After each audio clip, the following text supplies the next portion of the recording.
Assalamualaikum warahmatullahi wabarakatuh. Hai, selamat pagi. Perkenalkan, nama saya Rifki Aulani Lansari dari Program Studi Pendidikan Guru Sekolah Dasar dari STKIP Al-Hikmah Surabaya. Oke, pada hari ini saya akan menceritakan tentang pembentukan Pancasila sebagai dasar negara Indonesia.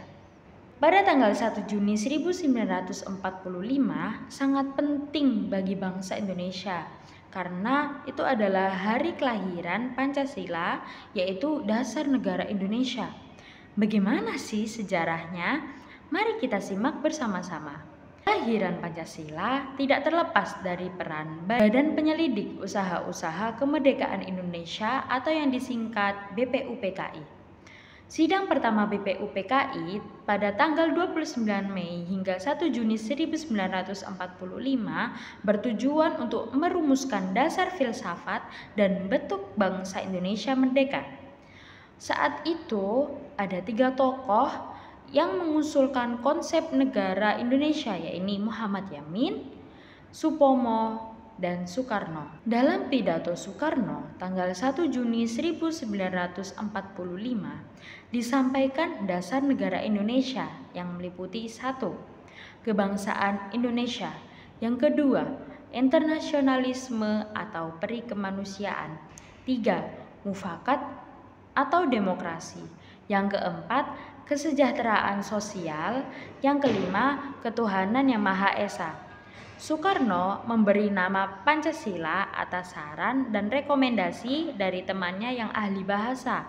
Panca yang berarti 5 dan sila yang berarti asas atau dasar.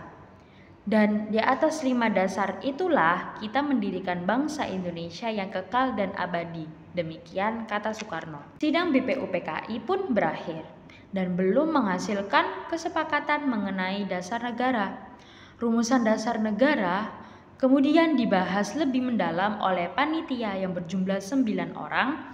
Anggotanya terdiri dari yang pertama Soekarno, yang kedua Muhammad Hatta, yang ketiga Ahmad Subarjo, yang keempat Muhammad Yamin, yang kelima Abdul Wahid Hashim, yang keenam Abdul Qohar Muzakir, dan yang ketujuh Abi Kusno Cokro Sujoso. Yang ke-8 ada Agus Salim dan yang ke-9 ada A.A. Maramis. Pada 22 Juni 1945, Panitia 9 menyelesaikan suatu rumusan yang disebut sebagai Piagam Jakarta. Sila pertama Piagam Jakarta yang berbunyi ketuhanan dengan kewajiban menjalankan syariat Islam bagi pemeluk-pemeluknya diubah menjadi ketuhanan yang Maha Esa.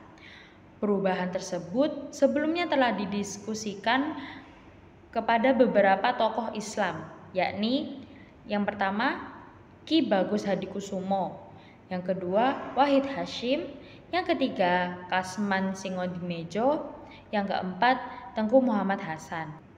Tanggal 18 Agustus 1945, Panitia Persiapan Kemerdekaan Indonesia atau yang disingkat sebagai PPKI mengesahkan Undang-Undang Dasar 1945 termasuk Pancasila sebagai dasar negara yang terdapat pada pembukaan dengan bentuk yang kita kenal sekarang. Nah, penetapan hari lahirnya Pancasila pada 1 Juni merujuk pada fakta dan sejarah ketika Soekarno pertama kali mengungkapkan kata Pancasila pada pidatonya pada sidang BPUPKI tanggal 1 Juni 1945. Sekian, wassalamualaikum warahmatullahi wabarakatuh.